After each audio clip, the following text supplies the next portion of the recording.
Hey, it's Rachel from All About Planners. In this video, I'm doing a review of the Clever Fox Budget Planner.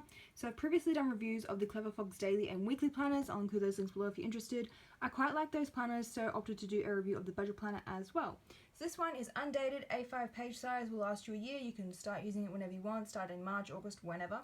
One thing that I quite like about the Clever Fox planners, despite being stone bound, which I normally avoid, they do different colours for the cover. So instead of just a plain black cover, it's got this little fox on it, and it also has lots of different colours. So for this budget planner, I think I counted about 16 different colour options. Purple, pink, blue, green, all different shades of them, red, orange, etc. But I opted for this gold, which looks quite classy. Plus gold makes me think of coins, makes me think of money, makes me think of budgeting. So that's why I got the gold one. Looks really pretty. It is very thin, it's probably only about 1 centimeter thick because this is a companion planner. So you can't use this to replace your weekly planner. There's no weekly planning pages, there's not even enough dot grid at the back to be able to add that in there. This is definitely something you use with your weekly planner. So if I just get this packaging off and we'll have a look at the inside. The other thing I wanted to point out is that for stone bound notebooks, not many of them will include bright white paper, but these Clever Fox ones do, which again is another major pro for me because I just hate yellow paper. So at the front here, got your little usual name page, and then we go into the financial goals. So you can do up to 10 goals here. Now, one thing to note, regardless of whether it's like a short or a long term, you get the same amount of space for each goal. So maybe like you might have some that are spaced out, some that are crammed, but you do get this mind map space if you need some extra room, or if you want to do like, you know, a little circle and draw them off from there, and then maybe map out what they are in there. So up to you how you want to use those pages. In this section, you got some more detail and some line writing space where you can write out what you're going to do. So, you know, actions to cut your expenses and more money, etc. And then we go into the savings tracker. So there are 4 savings trackers, and then there's also 4 debt trackers. That's 8 goals. So I'm not sure what you would do with the other 2, or whether your other 2 is just sort of like an ongoing goal where you go, you know, save $100 a month or something like that, and then it sort of ties in with this. Because there's really only space to do like 8 goals, 4 savings and then 4 debt. After that, we go into each of the months. So for each month, you get quite a few pages to do your budgeting. At the start here, you've got the goals, checklist, income, savings, and then a little mini calendar. You could probably fit a 1/2-inch circle sticker in there, but I wouldn't really think you're going to fit much more in there. So if you wanted to do like a bill due sticker or something, that could work. You will have to write small because, as you can see, this is A5, and then it's only like about a third of a page. So I would probably use stickers if I'm going to use this calendar. Over here you have the monthly budget. So I really like monthly budgets, obviously. I think this could be a little bit more thought out better though. So I like the budget and the actual columns, but a difference column would be very handy because down the bottom here it's got like a difference total, but you know, to add those up there's not really any room to write, you know, ones for each category before you do the total down the bottom. Plus the columns are quite narrow, so it's all good and well that they've printed that on there, 2 words, but if I'm going to handwrite on there, I'm probably only going to be able to fit 1 word there. So I would think it would be better layout if they had this on one page over the left here, and then this on the right page. Then you had a bit more room to write and it was just not quite as crammed.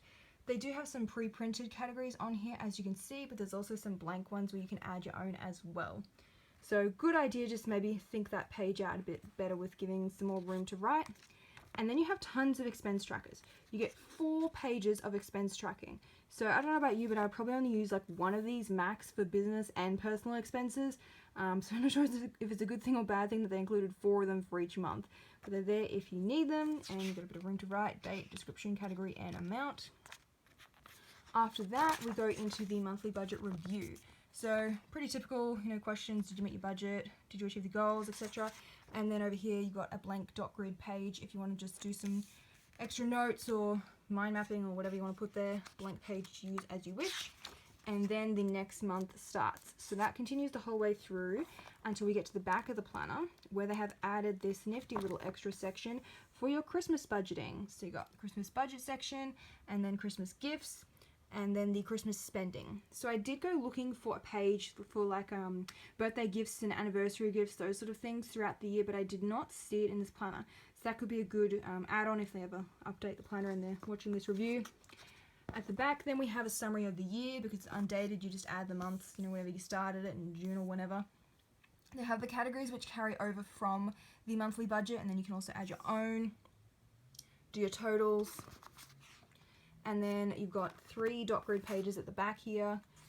So that's what I meant, how this would be a companion to your planner. You can't really fit any planning stuff in here. This would just be for general notes. The back is one ribbon bookmark. So I know most sewn bound notebooks would normally include two, but it kind of makes sense to include one because you're just going to be at whatever month you're up to. You're not switching between like a weekly and a daily spread, for example.